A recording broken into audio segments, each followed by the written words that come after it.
America's Voice Live, America's fastest growing news program. With Steve Gruber. You've got to put America first. You do that by voting and bringing your friends to do the same. Delivering the latest news, observations, and opinions. With the entire Real America's Voice team, America's Voice Live starts now. Welcome to America's Voice Live. I'm Steve Gruber. Today is Friday, July 28th. Let's get to today's top stories. Thank you for being here this week and for being here on a Friday. The political ping pong match is heating up with Donald Trump and Hunter Biden both having accusations and court appearances, and the media is doing its level best to keep you confused and distracted like usual. Attorney Wendy Patrick will join me to discuss the legal breakdown of these stories and more. Also, Hunter Biden's business associate, Devon Archer, scheduled to testify next Monday in front of Congress. Sources close to Archer say that he has told them he's received threats. He's hiding out until he gives his testimony, and then later. Apparently, being a sanctuary city has its consequences. The mayor of New York City is handing out flyers asking illegal aliens to sanctuary themselves somewhere else. Thanks for coming. Could you please leave? We'll have all that and much more on this Friday afternoon, so let's get started. Another day and more Trump charges, the DOJ releasing 2 new obstruction of justice charges and 1 felony count under the Espionage Act. This coming right after Hunter Biden's crooked plea deal disintegrated. Is anyone else sensing a pattern here? Because I am. It seems when any of the Bidens, any Biden is in trouble, something comes out about Trump or aliens or climate change, most of which is probably fake. Let's be honest about that. And we know these Trump charges are fake because they deal with the very same documents that Trump is legally allowed to have. At least that's the most convincing legal theory I've heard to date, and I'll stick with that until further notice. And again, could all of this deflection be because the Biden administration is getting questions like this one? I know you said not a lot's changed since yesterday and that it's a personal matter, but from a presidential perspective, is there any possibility that the president would end up pardoning his son? No. Well, is there? I just said no. I just answered. Go ahead. Go ahead. I told you no. Now sit down. Thank you, Karine. Thank you. Perhaps they're feeling a little bit of the heat. After all, if there's anything this week has exposed, it's the criminality of the Bidens leading up to President Joe Biden himself. Joe was clearly trading on the family name to help enrich himself and everybody around him, and it seems he was using his son to be the bag man, handle all the dirty work. Let's be honest again here. There is no way Joe Biden did not know what his son was doing. We have text messages and emails showing Hunter Biden was asking to be paid hefty sums by foreigners in order to help get U.S. policy changed. We have evidence from Burisma executives themselves that they wanted Hunter to use his influence to end the corruption investigation into the company's founder. And that only ended up happening when the help of then Vice President Joe Biden came along, Hunter's dad and sugar daddy at the same time. Now, if anything, this week has woken Americans up to just how corrupt the United States government is at all levels, in various departments. It's stunning just how many lies they're willing to tell us. They treat us like fools, and maybe we deserved that at one time, but not now. That brings me to the other big news of the week, and trust me, we'll have more on President Trump and the exploding Biden corruption scandal in just a bit. But there's another major lie going on in America today, perpetuated by the Democrats, one that deals with parents and their children, and I believe will have a major impact on the 2024 presidential election. It was brought up in a hearing Thursday focusing on the twisted leftist idea that somehow gender is just something you can spin the wheel, boom, and pick something and change. Spoiler alert, you cannot change your gender. Sorry, it doesn't work that way. But Democrats were focused on trying to crush those called to testify on Capitol Hill. They were hell-bent on tearing them down and trying to cast parents and Republicans as just cold-hearted and evil for not embracing the idea of transgender ideology and gender-affirming care, of course, and a whole bunch of other intellectually void ideas. How about Congressman Steve Cohen of Tennessee talking about intellectually void, who absolutely admits by accident that men and women are in fact different and should be separated at certain times? It's amazing. Listen. I read Ms. Scanlon's testimony. I wasn't here to hear it, and I think Penn didn't deal with your situation like they could have and should have in putting up some type of different barriers in the women's area of the locker room. Ms. Scanlon, we just heard my Democrat colleague, Mr. Cohen, say that your circumstance could have been fully resolved if we'd have just had some barriers up in the women's showers. Do you think that that's a sufficient way to resolve what we're dealing with here? I think by Representative Cohen admitting that we need barriers acknowledges there are biological differences between men and women. And by acknowledging that we need to have private spaces that are separate from each other, why can't we just use the locker rooms that we've always used, the men's and the women's? If you're acknowledging that we need protection and privacy from these men, then you're acknowledging that the locker rooms we've always used are the correct ones. Apparently those barriers, like walls around locker rooms and bathrooms and everything else, that's a really good thing to have. Steve Cohen really is a small, sad, and frankly unattractive little man. In fact, I dare say he is a bit ugly on the inside and out. That's a face only a mother could love, and that, my friends, would be questionable, but I digress. But then the conversation turned to the question of access for transgendered individuals. What locker rooms and what bathrooms should they be using?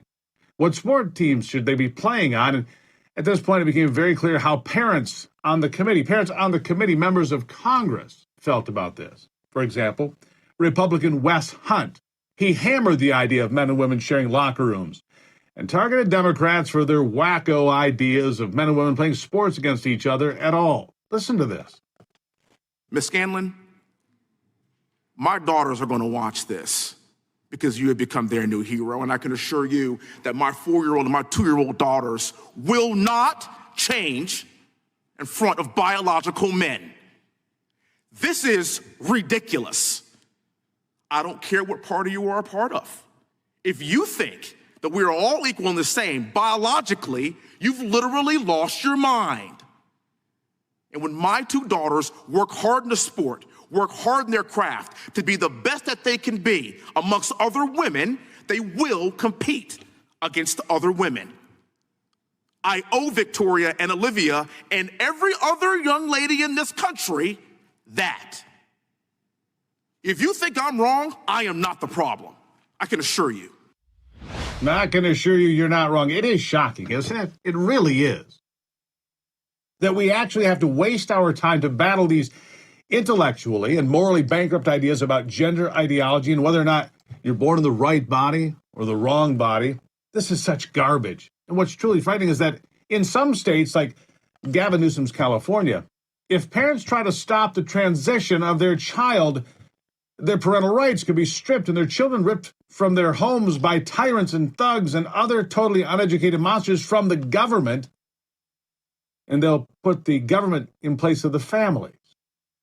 This is what George Orwell and Ayn Rand, and frankly, God, warned us about over and over again, and yet the sheep, well, they keep flocking together and running full speed ahead over the cliff of abject stupidity.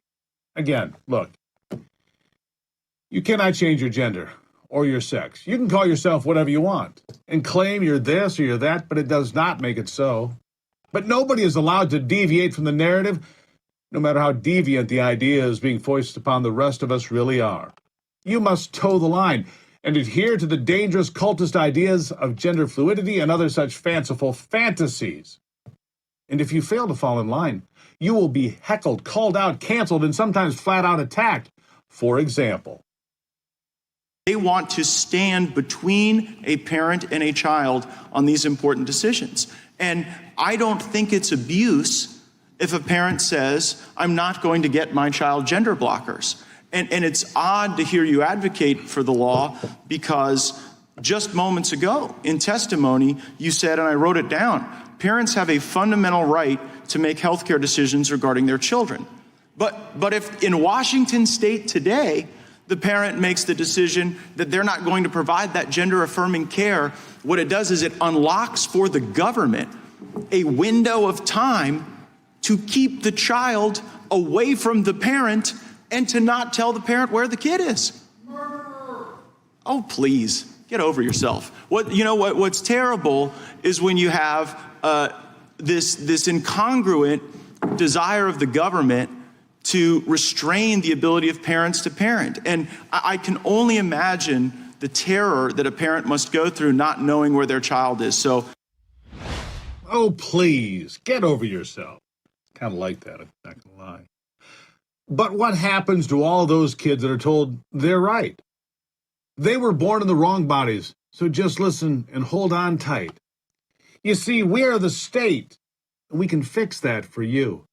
Just take a handful of these and a handful of those, and they will help you get through. Just take these injections, and you'll be right on your way. And wait, there's more, because we have more, much more to say. We'll just cut off some pieces and parts you don't need.